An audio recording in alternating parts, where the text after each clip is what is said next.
Hey, sports fans, this is Robert with WTP Sports Dudes here live on this fine Sunday morning here in the Midwest in Columbus, Ohio. Coming live to you this morning, ready to do our edition of Talking Sports Sunday, where we'll be discussing the NFL preseason, also some college football fall camp news. I'm excited to be here with you this morning. Please make sure that when you come in, you hit the like button, hit the subscribe button. If you're not a subscriber already, that will really help us to grow this channel.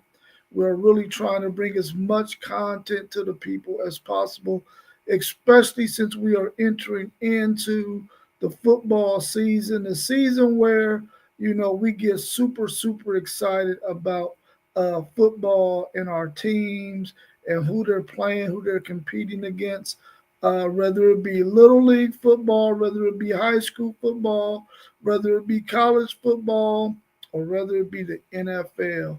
This is an exciting season for those of us who really like sports and like the game of football. So if you're in here, make sure that you hit the like button, make sure that you subscribe, and make sure that you share our videos with those family members and friends that you have that like to watch sports content. We really, really, really would appreciate your help in doing that. Today, we want to talk a little bit about the NFL to start off with and what's been taking place in the preseason. Of course, as you can see on my shirt, I'm a huge Tennessee Titans fan. I was an old school Houston Oilers fan back in the late 70s, is when I started to love the game of football. And the Houston Oilers was my team of choice back in the days when they had Billy White Shoes Johnson, Dan Pastorini, Robert Brazil. The year before they drafted my favorite player of all times, Earl Campbell, who is the reason why I also like the Texas Longhorns. Seeing him play when I was 7, 8 years old, I developed a liking for the Texas Longhorns and really the state of Texas. I don't know why I had that fascination with the state of Texas, but I did all of my elementary school reports on the Lone Star State.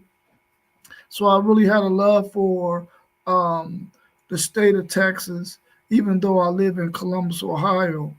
Uh, I never wanted to be a Dallas Cowboys fan, though. So here I am on this Sunday morning, ready to talk about the NFL and also about some college football. So let's go ahead and get in some of the questions that we have on the docket. And if you're in the chat, please put some questions in the chat for us as well. How's your team looking so far during preseason? Um, my Tennessee Titans are looking pretty good. I'm really impressed with Cam Moore and his leadership and what he brings to the Titans organization. I seen that this young man dropped one of his passes in the preseason game yesterday, a pass that he should have caught and possibly could have took it to the house.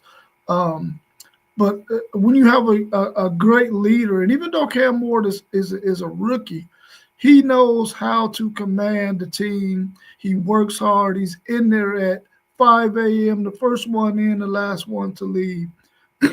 He understands what a leadership role should look like. And I'm very impressed with that young man. I'm impressed with what the Titans have around him. Of course, they're going to probably have to add some pieces since they did get rid of the wide receiver Burke that they had drafted in the first round a couple of years ago. They're probably going to have to get somebody to replace him. But I think they're going to be okay. They have a decent running back room with Pollard. The offensive line is decent, and I think they're going to be much better than they were last year. I don't think they will get the number one pick this year. So I'm impressed with what my Tennessee Titans are doing. I don't believe that they're going to win the division or anything like that, but I think they're going to be much better than they were last year. They definitely won't be 2-15 and getting the number one pick. But I'm impressed with Cam Ward and what he's been able to do. There's several teams that I've been impressed with in this offseason. I don't understand how the Philadelphia Eagles have been able to keep on adding all of these young pieces to their team to make them so dynamic on the offensive side of the ball and the defensive side of the ball, especially on the defensive side of the ball. They have a two deep that could be starters at other places, man. They got really talented players and they draft really well. That's a really smart organization, much smarter than my Philadelphia 76ers in the NBA because they draft really well at the Philadelphia Eagles. They have a two deep that really could be starters in other places, like I said earlier. I'm impressed with what they've been able to do. Even though the Cleveland Browns were able to beat them yesterday in the preseason, you can see the talent um, that they have on that roster, and they'll probably win that division again. I know that the Dallas Cowboys and the Washington Commanders. I'm sorry. I understand that they might be going back to that other name, but the Washington Commanders um, have on their teams as well. They're going to be really good. That's going to be a really tough division. Hopefully, Russell Wilson uh, can do the things he needs to do for the Giants to have them relevant as well. That's that division and the division with the Pittsburgh Steelers, Cincinnati Bengals, Baltimore Ravens, and Cleveland Browns. I think are probably the two best divisions, top to bottom, in the NFL. So I was impressed with that Philadelphia Eagles group, even though they lost to the Browns. Um, so that I'm impressed with those two teams. My Titans are playing better than what I expected under Cam Ward being a first year quarterback who has really commanded that team. He has really said some things and done some things that allows the people in that organization to really trust what he can do on the field. And the players, even the veterans, they respect him because of what he brings to the table with his work ethic, with the fact that he's the first one in the building and the last one to leave.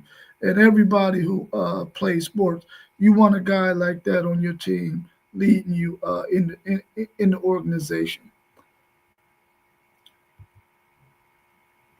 Are there any players who are trying to make the team that you really like? Um, there are some guys out there who are trying to make some teams, but I'm more. I was more. My my thoughts were more on the players who were drafted in the first round to see if they are possibly going to be starters on teams. And there's some players out there that are really playing really well.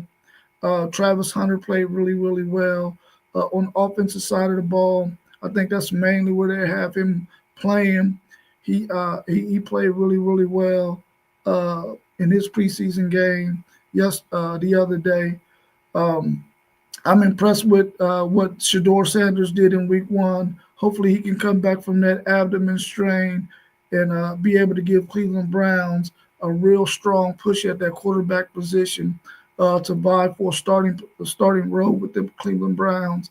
Um, Quinn Ewers redeemed himself from what he did in Week 1, which was a disaster. And I'm a huge Quinn Ewers fan, being a Texas Longhorns fan. He played really well yesterday. 7 of 11, 112 yards and 2 touchdowns for the Miami Dolphins, who have a system that is probably the best system for him to be in with his skill set. So hopefully he can continue to grow and make some headway there. Um, Ashton Genty got his first touchdown the preseason. So I'm excited about what he's going to be able to do over there with Geno Smith. and Brock Bowers. I'm impressed with the two rookies over there in Atlanta, uh, edge rusher James Pierce and um, Jalen Walker. I'm impressed with those two guys. They're going to bring some noise for the Atlanta Falcons in that team on that defensive side of the ball. I'm impressed with those two guys. Of course, my man Andrew Makuba had two turnovers yesterday, and he's been hampered with some injuries and missed some time during the preseason. But he was able to get a pick six yesterday, took it to the house against the Browns, 75 yards, and he also recovered a fumble yesterday. He was the bright spot defensively for the Philadelphia Eagles yesterday because they played a lot of young players. They didn't play much of their starters. Uh, it was good to see Andrew Makuba, which I felt like Andrew Makuba was going to fight for a starting job over there at Philadelphia at the safety position when they drafted him. I said this guy is going to be able to get in that organization, show them how he works, and he's possibly going to be able to make that roster and definitely possibly be a starter, which, as you can tell, he's going to make some noise and make it real tough on the defensive coordinator to decide if they're going to start Andrew Makuba or the guy he's battling with. I can't recall his name right now. So I was impressed with him. Emeka Ibuka out of Ohio State. I'm impressed with what he's been able to do. And we already knew this guy was the ultimate professional when he was at Ohio State, coming back for another year and being able to lead that wide receiver room at Ohio State, knowing that Jeremiah Smith was coming in as a true freshman, being able to show him the ropes and show him what it's like to be a big time college football player. He waited his turn. He didn't transfer out. Uh, got picked in the first round, which I thought maybe he was a second round pick, but hey, the Tampa Bay Buccaneers felt like this guy is a first round pick and he's out there performing as such. And he's going to be a good addition with Mike Evans and oh man, his name slips my mind. Godwin. So those are going to be a solid unit right there with Emeka Ibuka out there with them. So I'm excited about what he's been able to do. Let me see if there's anybody else out there that I saw and I liked what I saw out of them. Um, it's not coming to me right now, but anyway, I'm impressed with all those guys that I just mentioned. And if you didn't catch that part of the video, you can always go back and check it out later on. Before I go to the next question, you see scrolling across the bottom, you see all the channels that we have. We got our man Mossberg of Level Up Sports Team. We got our man FanDuel Zaya. We got our man Parlay Poe of Blitzburg. We got our man Post Game 86. His channel was screaming across the bottom. And then, of course, you're tuning in right now to WTP Sports Dudes, which is at WTP for Life. And so if you could subscribe to all of those channels, that would be great. The next question that we had is Shador Sanders looked good in week one and Dylan Gabriel looked good in week two. Is this a good sign the Browns will have a quarterback of the future? Um, I think both of those players played really, really well when they were given their opportunities.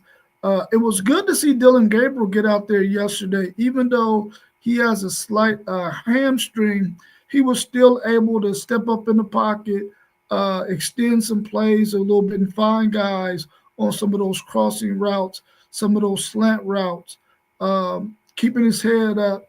Um, I think that if he did not have a hamstring injury, he could have ran for a couple of first downs and kept a couple of their drives alive. But it's preseason. There's no need to put that kind of stress on his hamstring. But I like what I saw out of him.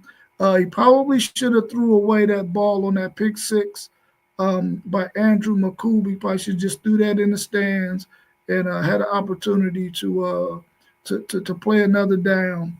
So he'll learn that, and on the handoff, you got to make sure that he secures that handoff into the running back's belly so that they don't have a miscue like that. But outside of that, he played really, really well. I was impressed with his poise in the pocket and his delivery of the ball. He was throwing some catchable balls. There were some times when I thought he might have short armed it, but it could have just been because the defense was there and you don't want to put the ball in harm's way. Um, and get another pick. So uh, all of those things were excusable, in my opinion. Shador Sanders in week one, I liked what I saw out of him. He's going to have some time to grow. Hopefully, this abdomen strain isn't to the level that it was for Quinn Ewers. And you know how Quinn Ewers had to sit out a couple of games during his college year last year. So hopefully this doesn't hamper Shador Sanders to the degree that it did Quinn Ewers, and he can come back and be ready to play next week in their final preseason game. I think that the fact that they brought in Tyler Huntley is a sign that they want to secure a veteran guy who could possibly spell the team for a while to help them, manage some games until either Joe Flacco can become the man or Pickett. Uh, Pickett, I think it's Pickett. Yeah, can become the man. Is it Pickens or Pickett? One of those. He can come back and get healthy again because I think that's probably who they want to start off the season until these two young guys can be ready to command the team. But I think that either one of them are going to be the team of the player of the future, the quarterback of the future for the Browns. If I had to choose one, of course, I would choose Shador Sanders. I think he has a better upside than Dylan Gabriel. Dylan Gabriel's a smaller guy, doesn't have as big an arm. Not that Shador Sanders has a big arm, because he doesn't, but he can get the ball down the field well enough, and he has some good accuracy as well. He maybe holds the ball a little bit too long, but he'll learn that in the NFL that the clock is a lot quicker than it is in college football. But I like what they have at the quarterback position at the Browns, and I think that they'll be able to find a guy for their future. Sure.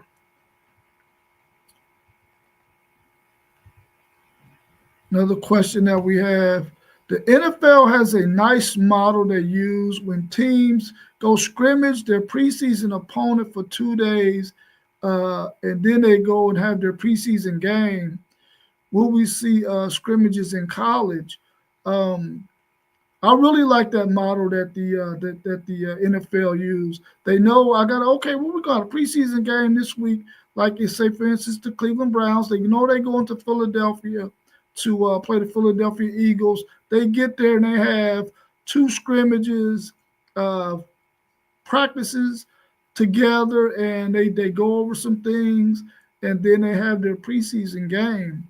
I think a lot of times that's very beneficial for teams to get their teams prepared because I'm glad they went away from the 4 preseason games to 3. And I think this is an opportunity for the college game to really adopt something similar to it, especially when you got other teams that are in the state where your university is at. Like, say, for instance, Colorado was trying to go across the country to scrimmage Syracuse.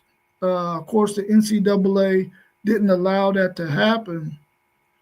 But in my opinion, I think that they should have just went ahead and did it because what was the NCAA going to do? I mean, of course, you want to respect the authority that is in place, but I mean, it wasn't like they would have done anything. But like, say, for instance, in Florida, you have so many teams in Florida to where I think Florida State, Miami, Florida, they could go and scrimmage some of those smaller Florida schools and just get another look at what their team looks like and allow those smaller schools to get a look at how their team looks against some Power Four schools. Because you got UCF there, you got FAMU there, you got a lot of different universities in Florida, in Texas, in California, on the West Coast, on the East Coast, where you don't have to travel a great distance in order to get these scrimmages in. And I think that the college football game should go ahead and adopt that model. I don't think that Texas and Texas Tech will probably ever play again, but that will be two good scrimmage opponents. Well, maybe not because it's a hate relationship between them two. Somebody might go out there and do something ill will, and somebody get hurt. But I think that, if you're in the state of Texas, you can find a North Texas, a UTSA that's not on your schedule to go and scrimmage and get some work in. I think that will benefit both ball clubs. And I think you will start to see scrimmages in college football going forward.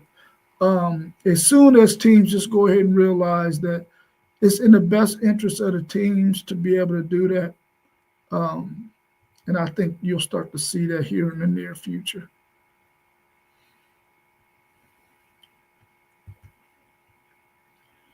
What updates can you give us about your college team this fall?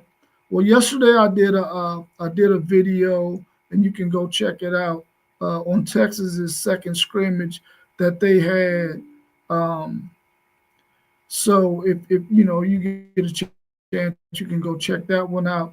But I'll give you some more tidbits about Texas and what they're looking like in fall camp.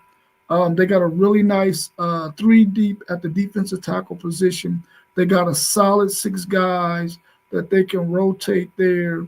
Murad Watson went out of yesterday's scrimmage yesterday uh, with an injury, but it's not an injury he could not have came back and played if we were playing an actual game. He could have came back and played in the game, so he wasn't hurt to that degree that he could not have kept going. They just held him out just because that's the smart thing to do. So we're looking really good at the defensive tackle position. I think we probably got the best edge rush room in the country. When you got Colin Simmons, you got Colton Bostic, you got Ethan Burke, you got Neto's younger brother, Zena Yu. You got Spence that you can spin down at the pass rush position. If you needed to spin down Trey Moore from the linebacker position, you could do that as well.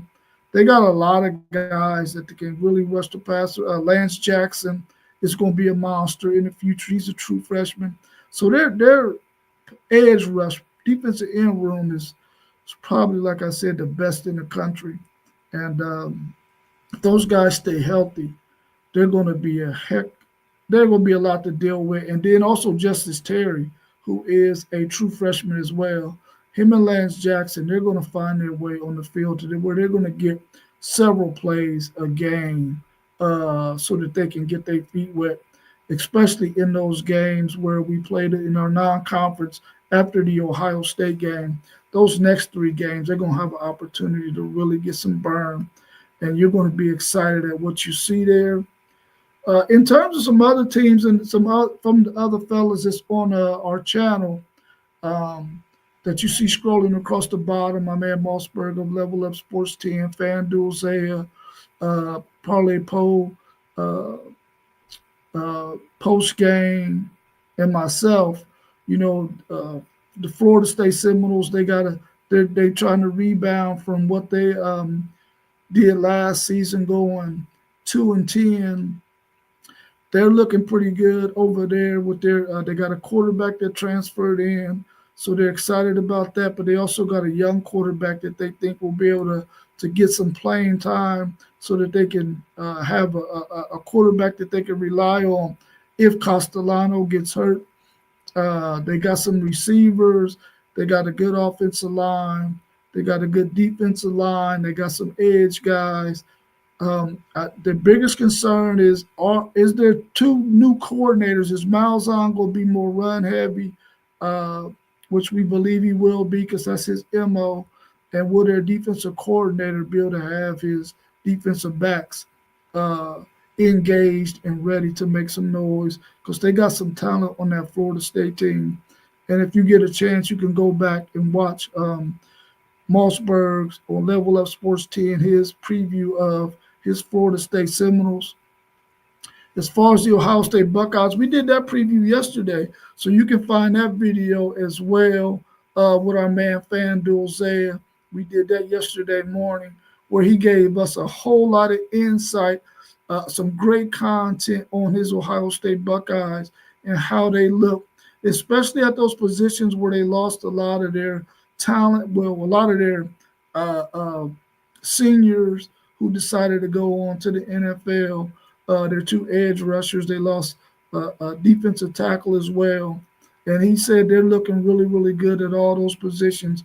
And of course, it's the Ohio State Buckeyes. They're going to always reload and always have talent on their team. Of course, they're going to break in some new starters at corner and at the safety position, but they still got the number one safety, I believe, in the country in Caleb Downs. I think he's the best safety in the country.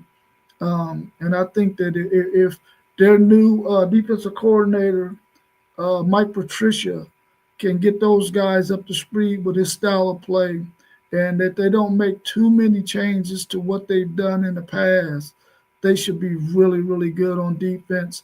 We'll definitely get to see that week one. Even though I think Texas and Ohio State, they're gonna have some things that they do, but they're not going to show you a whole lot in week one because it's a game that is not a conference game.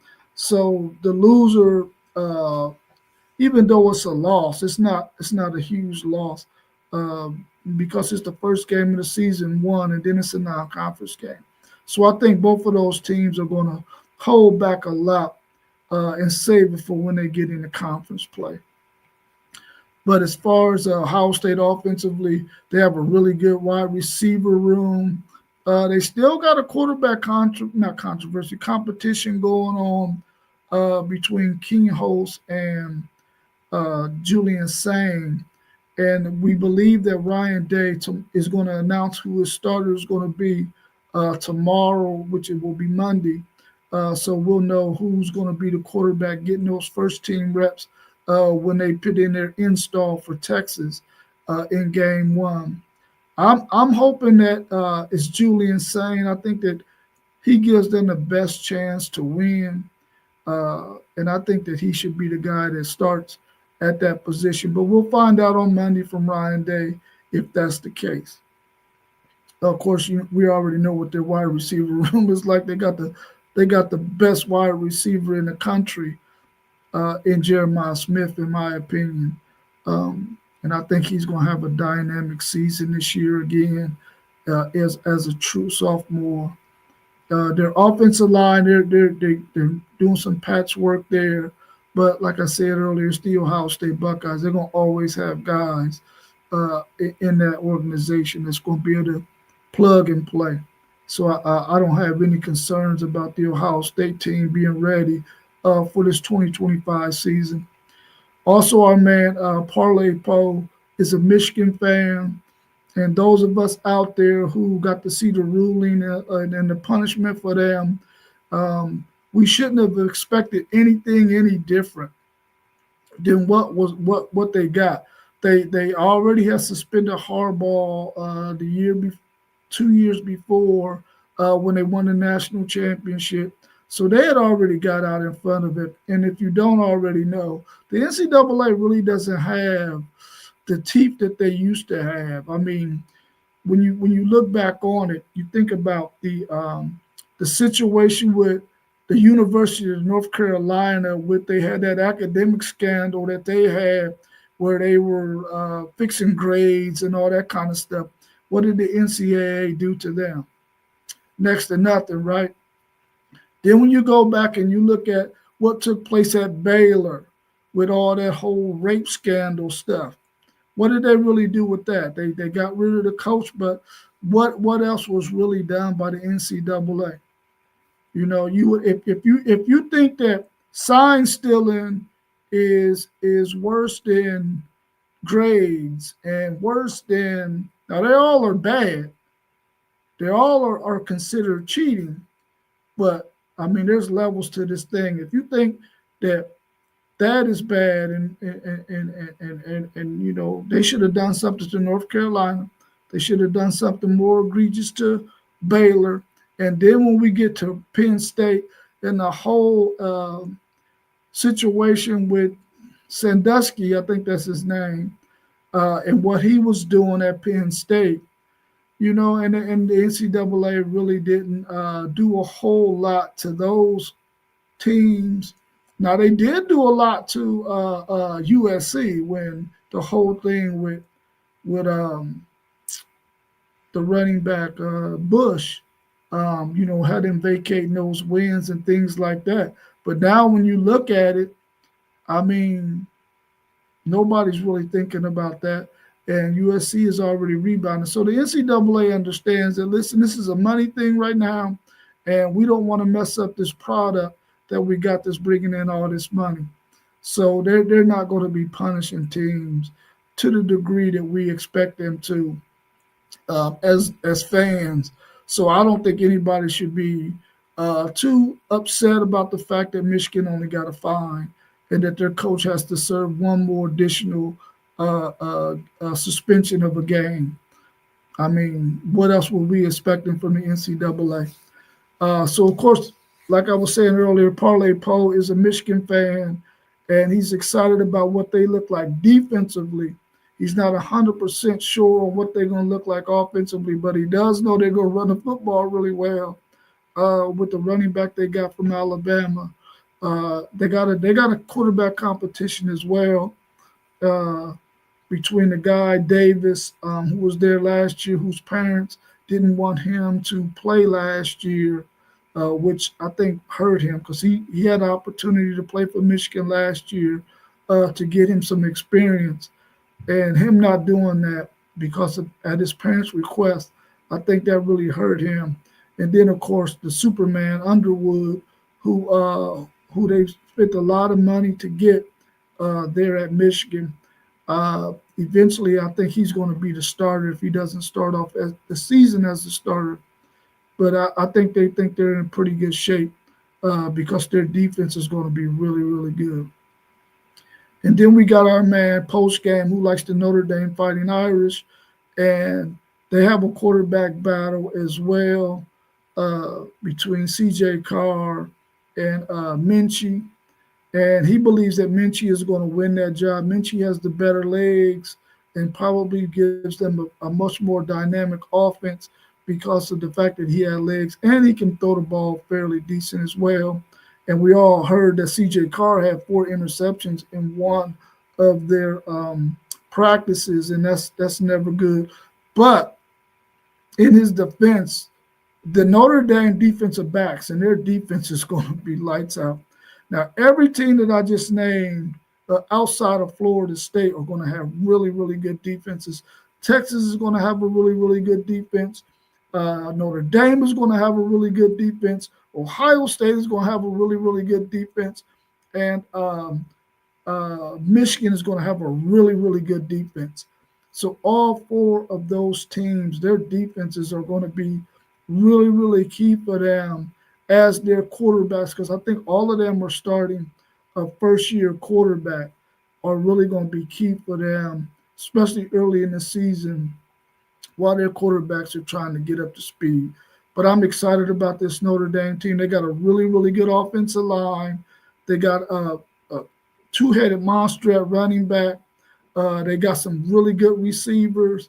I really like Jaden Greyhouse, who I think should have went to Texas, but you know Notre Dame is a good spot. Notre Dame has some freshmen in that wide receiver room that's going to be coming in. That's in there now and that's going to be coming in, whose fathers are some great NFL players. So I know they're going to be excited about what their wide receiver room is going to be looking like going forward. So Notre Dame is going to be one of those solid teams, and you know all these teams are ranked in the top 20 outside of Florida State. So that's pretty much all I have update wise on all of our teams that we like in college football. Another question we had, and if you're in the chat and you got a question that you want to throw out there, please put it in the chat because I would love to give it a shot at trying to answer it. It says usually defenses are ahead of the offenses. Is your team's offense close with the defense?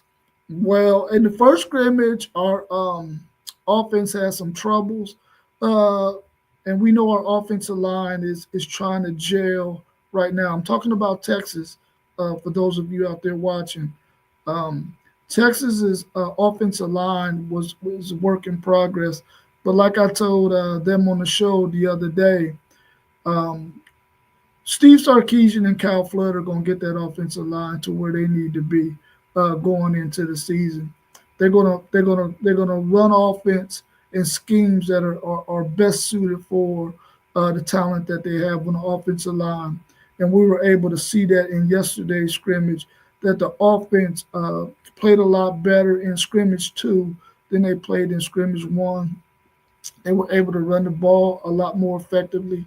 Now, when it got to the red zone in scrimmage one, the offense did a lot better than the defense, but in scrimmage two, the defense did a lot better. But overall, the offense has gotten a lot better and has caught up with the defense, which is really scary for teams um, because Texas defense is going to be really good. It was really really good last year, really, really good the past 2 or 3 years, much better than it was before Steve Sarkisian got here. And so, if the offense and the defense are complementary, Texas is going to be a really, really tough team to beat uh, when you play them for 60 minutes. So, as of yesterday's scrimmage, the offense has made some strides and is really, really close to the defense, which for Texas is really, really good. As far as those other teams are concerned, I'm not sure what they're looking like. I'm quite sure Michigan's defense is probably still ahead of their offense just simply because they got two young players that they're trying to work in there. Even though they got the transfer that transferred in who has some experience. I think their goal is to probably play the two young guys, get them up to speed for the future. So I will believe that Michigan's defense is probably ahead.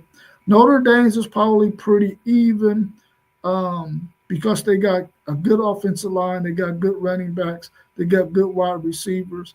They just got to get their quarterbacks where they need to be. And from what I'm hearing, Minchie might be that guy. So as far as Notre Dame is concerned, their offense is probably there. Of course, Ohio State's offense and defense are probably really, really close as well. With all the talent that Ohio State has on offense, they can definitely match up with their defense, even though their defense has a lot of talent as well. Florida State, I'm not 100% sure on because we all know the verdict is still out on Florida State. Even though we know they're going to have some talent, we won't know what they look like until we see them play. So if I had to make an opinion on Florida State, I would probably say they're both close because they're both a work in progress. Another question that we had out there is the Big Ten is talking about a 2018 college football playoff where 7 Big Ten teams, 7 SEC teams, 5 ACC teams, 5 Big 12 teams, and 2 Group of 5 teams get automatic bids. And then there will be 2 at-large bids totaling 28 teams. And they're asking, what's your thoughts? I A lot of people feel like there's not enough good teams out there that could even vie for a national championship. So why add all of these teams um, to a college football playoffs? And I get their point and I understand what they're saying. But the reality to me is we love college football. I want to see as much college football as I can. So if they want to go to a 2018 college football playoffs and you're going to get more home games because of it for teams, I'm all for it because I'm all for seeing really, really good college football. And I'm all for seeing college football, period. Those of us who love college football, we watch the lower level games, which is the group of 6 teams. We will watch games at the Division 2 level. We'll watch games at the Division 3 level. We'll go watch high school football. We'll go watch Little League football. It's football, and we want to watch it as much as we can. Those of us who love football and are football enthusiasts, we just want to watch football. So I'm okay with a 2018 and so what if Alabama has to beat up on somebody in the first round, or if Texas got to beat up on somebody in the first round? You think that team that they beat up on is going to go home and cry? No, they're going to be excited about the fact that they can say, listen, we made the 2018 playoff last year. They're going to be able to tell recruits, we need you to come here because we need you to help us because we can make it to the 2018 playoff and we could possibly upset a team that overlooks us. I'm all for all of that. It adds more Cinderella stories, which we all love. We see it in basketball all the time. We don't necessarily see it at that level in football, but there have been some major upsets every year. There's always a group of 16 that is beating a power four team every year, multiple times throughout that year, because we've seen it time and time again. And I think it could possibly happen in the 2018 college football playoff. And I would like to see it us go to that format. I'm okay with it because I want to see as much college football as possible. And I want to see as much meaningful college football as possible. So if they go to that format, and I applaud the Big Ten for jumping out in front and taking on these talks, and I'm quite sure they're going to pull the SEC in because the SEC is getting the same amount of teams in as them as an automatic bid. Now, I'm quite sure the ACC and the Big 12 are going to want to try to even that score up and say, hey, listen, why don't y'all get 6, we get 6, and all the Power 4 teams get 6. And I'm okay with that as well because the reality is you're still going to get really good quality football. And I'm quite sure that's going to probably be the pushback from the ACC and the Big 12.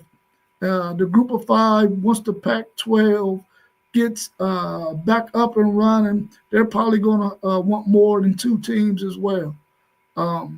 They're probably going to want more than what they're getting, and they're probably going to want some of those at-large bids so that way that they can leave out. They don't have to worry about leaving out anybody. They can get all 4 of those. They get their 2 bids and the 2 at-large bids to get them a total of 4 teams that can get in out of the group of 6. And they might be okay with that. So I think it's a really, really good idea. I'm quite sure that all of those conferences are going to sit down and discuss it because it's good for college football. And I think we see so many sporting events to where when it comes time for the playoffs, college football is the only one who does not have a large number of their teams vying for a championship. You see it in basketball, you see it in soccer, you see it in baseball, you see it in all the other sports except for football. You don't see as many teams. When you got 130 something odd teams in college football, but only 12 teams right now get a chance to vie for the championship. And that's just a small percentage. The last question I actually had on in the chat is this last one. Do you think the Power Four conferences are discussing an exit from the NCAA? That's a really good question.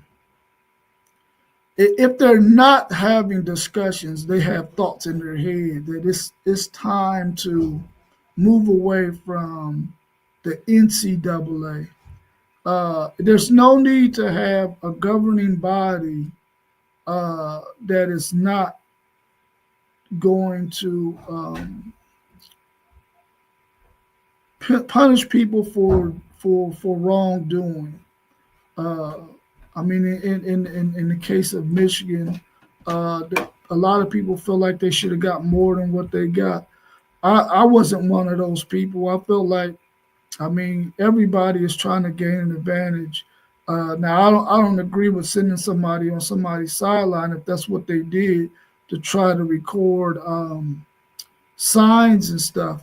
But I think within the game, you always should have somebody on your sideline trying to understand what plays you're calling so that they can gain an advantage. I think that's just what you're supposed to do. I mean, you watch film and get all that kind of information as well. So, I mean, I don't think there's any issue with that. I mean, I just don't think that somebody should be able to go on somebody else's sideline in disguise if that's what they did to get somebody's signs.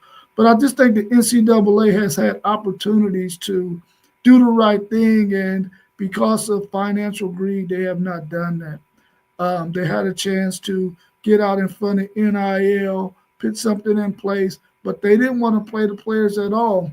A video we did months ago, we found out information that North Carolina, some schools in North Carolina and the state of North Carolina wanted to start playing their athletes. And this politicians who wanted to do this for the state of North Carolina. He wanted to be out front. He wanted to be the guy who set this thing in motion. And the NCAA came to his office and told him, absolutely not, cease and desist. We will never play players.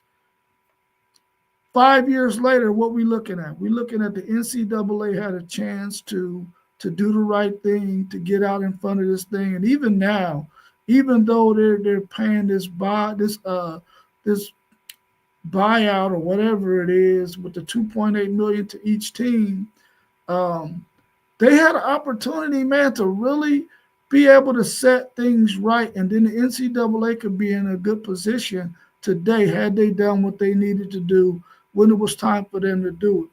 I mean, if you go way back and you look at what they did to SMU, that was probably a little bit too much to get them the death penalty. But they should have got something for what they did, but they probably shouldn't have got the death penalty. So back then, they were a little bit too harsh. Now, they don't have any teeth. And they didn't have the testicle, they didn't have the testicular fortitude to do what they needed to do to pay these players when they knew they were sitting on stacks and stacks of money. So now you wait till the courts get involved, and now you want to do the right thing, or you have to do the right thing now.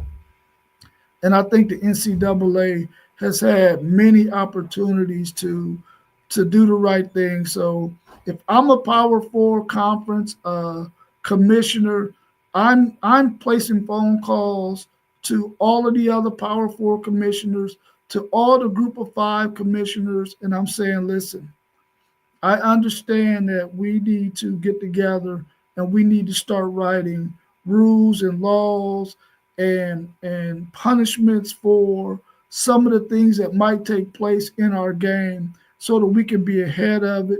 If you do this, and then this is the consequence for doing that. So you can let them know you don't want to do these things because your team is going to be punished because of it. And I think that that's something that they need to do and not be worried so much about the money that's going to be lost. Because in the reality is, we're going to watch college football. We're going to go in the stadiums and we're going to pay ticket prices.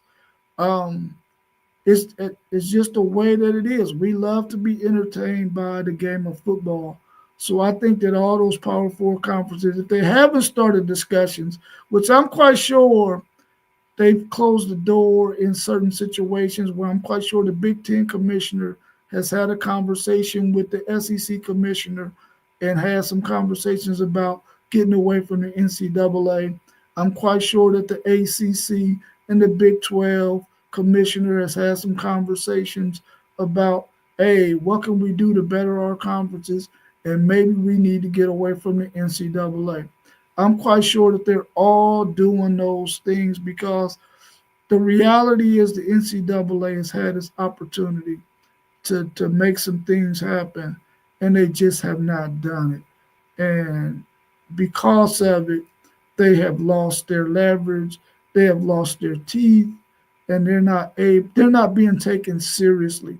And the thing that I don't want to see, but I know is probably going to happen, is conferences and teams and organizations are probably just going to go ahead and do whatever it is they want to do, and they're going to be like, "What you going to do about it, NCAA?"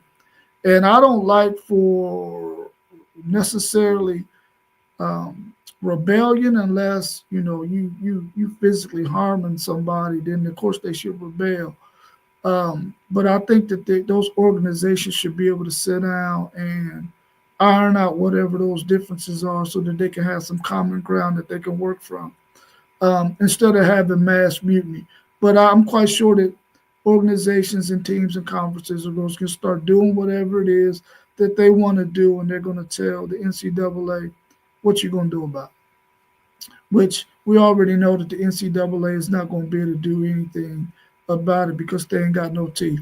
So, Coach Prime, if you want to go scrimmage somebody next season, go ahead and do it. Or anybody else that wants to go scrimmage, you might as well go ahead and do it, because the NCAA, you can tell them, listen, I'm going to go scrimmage so and so and so and so, and I know you're saying we shouldn't do this, but listen, we're trying to improve our product. So we would like for you to get on board with what we're trying to do. We're not trying to do anything malicious. We're not trying to be disrespectful, but we feel like we should be able to go in scrimmage teams so that our team is always seeing this our defenses and our offenses throughout all of fall camp. We would like to go scrimmage a team or two, even if it's inside our state where we don't have to travel far. We don't have to do a whole bunch of uh, spending money on hotels and stuff like that. We could easily get on the bus, drive 2 hours to go scrimmage a school that's close to us. And I think that would be a great thing for them to do, because they don't have to travel across country to do that. That's something they can do in a day or in a 2-day process and have a good time, and have some rules and game strategy there that can keep players from being hurt or out there being malicious. So I think that would be a good idea. And if there's some other things that they want to do, as far as whatever it may be, they can just let the NCAA look, this is what we would like to do. We would like for you to be on board with it. Um, so that's why we're coming to you right now to let you know this is what we would like to do. We would like for you to back us on it so that the NCAA can start to gain back some of their integrity. But those are all the questions I had. If I don't have any other questions in the chat, I'm going to go ahead and wrap up the show by letting everybody know to tune in to WTP Sports Dudes. We go every Tuesday and Thursday at 7:45, and every Saturday at 10 a.m., which will be moving to 8 a.m. because we don't want to interfere with college game day. We know everybody at 9 o'clock Eastern time want to be able to tune in to college game day. So we're going to go at 8 o'clock in the morning and go for about 45 minutes to an hour so that you can get to see college game day. Or if you watch the other channel, the Fox channel, when they come on, we don't want to interfere with that. And then we'll be on at Sunday mornings at 9 a.m. Like we do like we do now. Like you see this morning, this is the 9 a.m. show, Talking Sports Sunday. So we'll continue to do that. We'll probably start adding some other days in as well, because as Thursday rolls around, when we start getting those Thursday NFL games and we start getting those Thursday college games, we don't want to interfere with that.